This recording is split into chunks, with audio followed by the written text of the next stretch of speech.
Hey, what month is it? November. And which November pretty much Thanksgiving, right? You know. So you figure I feel like talking a little bit about gratitude tonight. You know, you think, is that a good topic? Yes. Is gratitude a choice or is it an obligation? Choice. Wow, I'm surprised there's a pause there. Don't you think gratitude's a choice? Yeah, okay. So like years ago, I used to take my kids to school, and we would, on the way to school, we'd do this thing. We do affirmations, and we do a piece of gratitude. It'd be like, okay, I choose to be happy. I choose to feel good. I love and approve of myself. That would be the 3 affirmations we would do. And then they'd have to give me 3 things they were grateful for all the time. And so we started gratitude like that. And it was like, a lot of times people are grateful for the good things that happen. A lot of times people are grateful for maybe an accomplishment, right? Are you grateful for the little things? Are you grateful for something that hasn't happened yet, right? I talked about, I know Anne-Marie, Jenny, you've heard this. I talked about in the past where this book that I used years ago was called The Magic by Rhonda Byrne. And she comes from The Secret, okay? It's this 28-day program, and every day you had to write down 10 things that you're grateful for.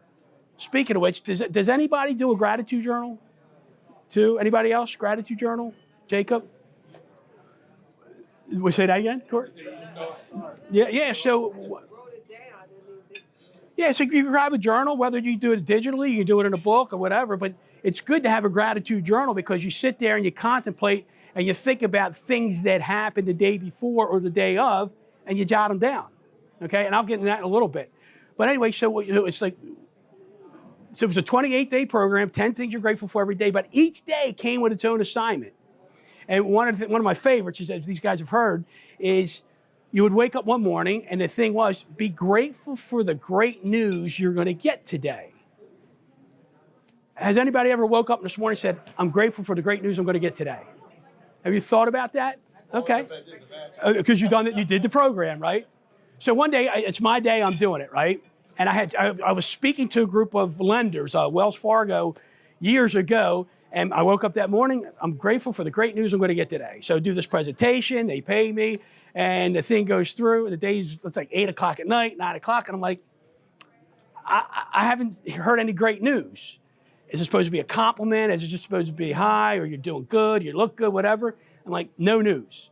So 10 o'clock at night, I'm checking my voicemail, and I got this guy, he calls me, he goes, Rob, my name is, I forget his name, say Jim. He says, it's Jim, I'm with Wells Fargo in Virginia. Joe just told me about what you did for them today. We'd love to have you come and talk to us in Virginia, and I'll pay you $2,500. And I'm like, there it is, there's my great news, right? Got that great news, and I'm thankful for that great news I received.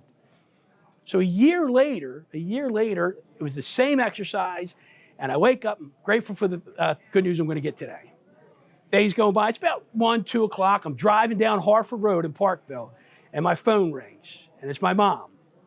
And she says, Rob, I need to talk to you. I'm like, what do you want to talk to me about, Mom? She goes, I want to tell you about the great news that I got today.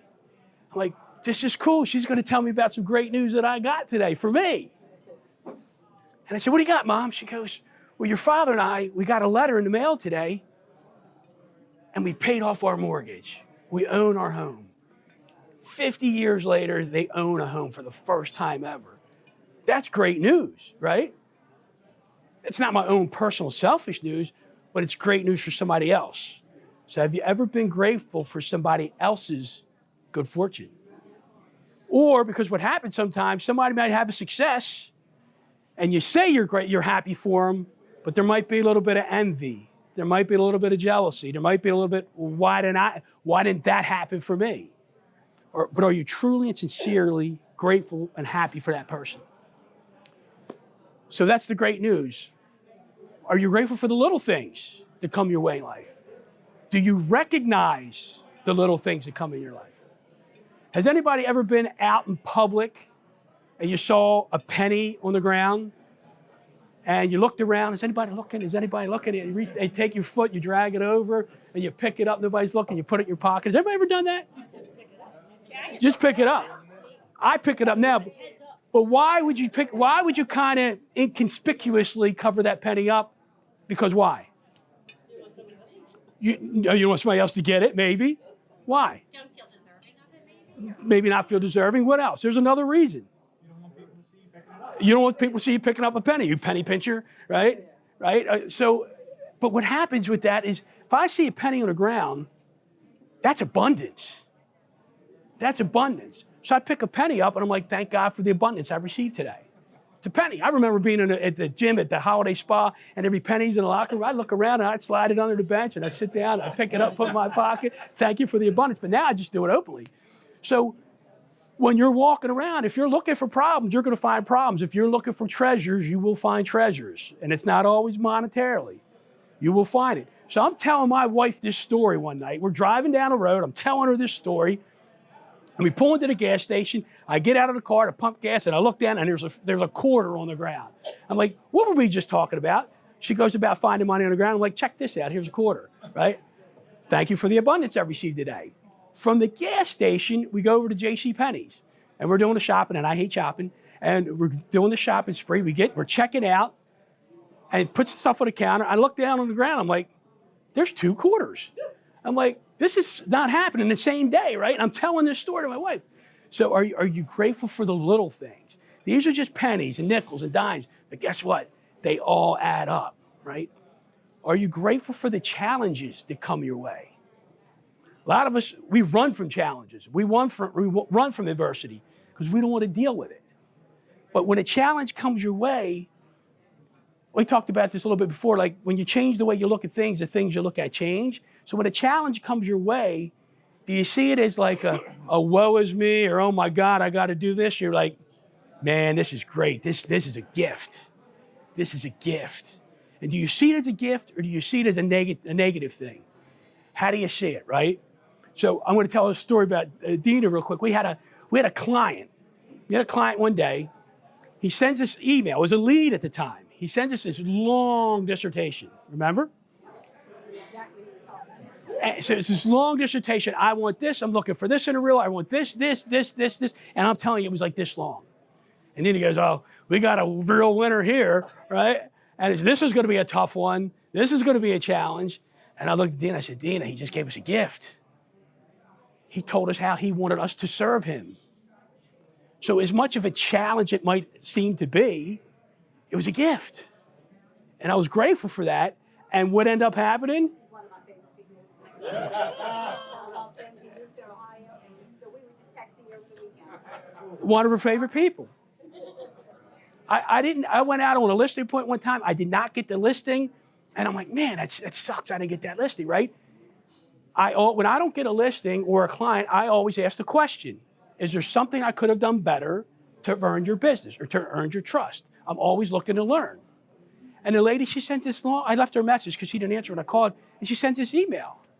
And you could have been insulted by it. Like she said, well, it was me and my sister, we're in our 70s, we've never sold a house before, and you did a great job with your presentation, you did a great job with the pricing, you did a great job in telling us what you do, but what you didn't tell us is what the process looks like from start to finish. I assume they've done this before. I made an assumption. And although I didn't get that listing, although I didn't make $6,000, $7,000, I can tell you what, she's made me tens of thousands of dollars since then because she taught me not what to do again in the future. So you're grateful for those challenges. I talked about, are you grateful for other people's stories? I'm sitting in my home office today and I'm looking at my bookcase and I got 1,000 plus books in my house, right? And I'm just looking at all these books and I'm like, there's so many stories on these shelves. There's so many stories, other people's stories. And I'm like, man, I'm grateful to know their stories. I'm grateful for that because I get to learn. It's a gift. There's gifts all around us all day long. Are we seeing them? Are we aware? Are we recognizing the gift right in front of us? Are we recognizing that? So you all know I wrote a book, right? And the process was I had this big whiteboard on my wall and I had all these chapter titles and I had like 70 stories written on this whiteboard. And I'm looking at that today and I'm like, and this is how the title of the book came up, Better Than You Think, because I looked at this board and I'm looking at my life's journey. Each one of us has our own life's journey. Have we documented that? Have you taken the time to journal or jot down the events, the experiences, the challenges, the victories, the accomplishments on your journey? Have you looked at that? Have you looked at it in a sense where, okay, maybe I become aware of something. Maybe I've been humble. Maybe I've learned to be more transparent. Maybe I've learned to be grateful for the different seasons of life. You know, all these different stories that fall in these categories. And when you recognize it, you look at it and like, holy cow. Oh, even though there's been challenges along the way, it's been a pretty good ride. And I'm grateful for that. So as the year winds down, right, we do, as most of you know, I have a little mastermind group. It's 3 of us. We get together every year. And in December, we do a year-end review. Wins, losses, gratitude, lessons learned. And part of what we do is we share with each other, you know, all these experiences during the year. But the one thing we're obligated to do is to present to each other a 45-minute PowerPoint presentation. Okay, it's work. It's work because I'm like, okay, we're leaving in about a month from now for 2 nights. And I'm like, I got to start putting this thing together. It takes hours, right? But what I'm getting at, I'm looking at, man, this takes hours. This is going to be a chore. But now I'm like, man, I get to look at my year. I get to look at my year. And how do I do that? I got stuff written down. And I got this thing called a camera.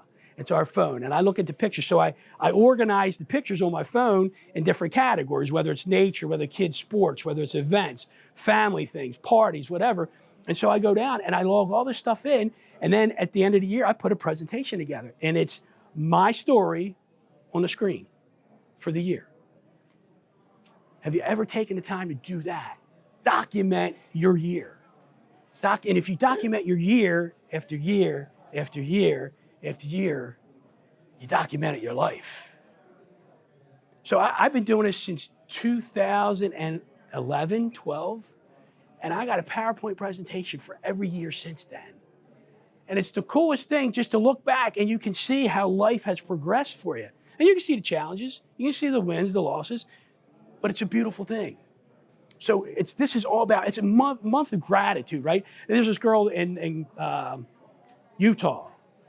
She does this thing, it's called Note-vember. So make Note-vember a month to write notes to people, thanking them for something. Whether it's a coach, a parent, somebody that's had an impact on you, so on and so forth. But write a note one day, every day for somebody in November, thanking them for something. So the last thing, I'm going to tell you what I'm grateful for. It's really special to me today. So, you know, your health is your wealth, right? Your health is your wealth. You've heard that before. Some people just say it, but they don't like live it. I mean, your health is your wealth. You got to be healthy to live a wealthy life, right? And I'm not talking financial wealth. It's like a rich life. So over the years, some of my blood numbers have gone up. They've gone up, going up, going up. And so this is going to be on a camera. I'm TMI, I don't care. Anyway, so my prostate numbers have been going up, right? I've had a couple biopsies over the years. So they've been the highest that they've ever been. And I had a biopsy about 8 days ago. And so the guy's like, we got 3 areas of concern here. So I'm like, it's on my mind, right? And it's not a comfortable event, I can tell you that. But so I'm thinking here, so he's like, you're going to know in 2 weeks. And I'm like, okay, just put it in the back of your mind, just do your thing. So I was standing right in the office when I got the call today, and the doc says, no cancer, right? So, look, prostate cancer is not the end of the world. A lot of guys get it, you know, and it's curable and it's treatable. But just to hear you don't have that C word.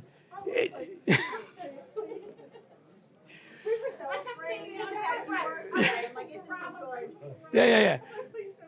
So it's so I'm grateful.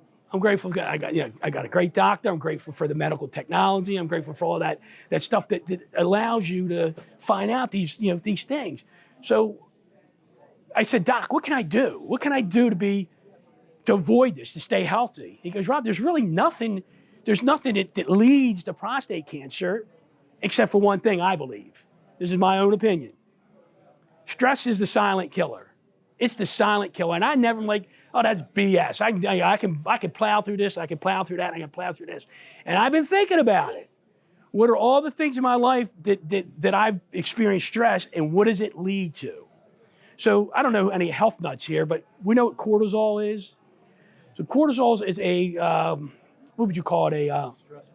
It's a hormone. It's a hormone that's released when you're stressed out. Too much of it can affect you in a negative way. You need some of it, but too much of it can affect you in a negative way. So now I'm like, anytime I get stressed out, I'm like, okay, what's my cortisol level? What's my cortisol level? And I'm not measuring it, but I'm thinking that, right? And I'm like, I'm going to work on de-stressing. I'm going to work on keeping that level down because I don't want to go back in another year or 2 years, whatever it is. And it's not just prostate cancer; it's anything. You know, I mean, your blood numbers, diabetics, stress can contribute to that. So your health is your wealth. So be grateful for the health you have, and be grateful for the health you're going to have, and be grateful for the healthy person you're going to be, which is going to make your life rich. It's going to make your life full, and it's going to be peaceful and happy. So guys, my wish for you is a happy and healthy life, and to have one hell of a happy Thanksgiving season, Christmas season, so on and so forth. And I'm grateful that you guys came out here tonight. So thank you so much for that, okay? Thank you so much.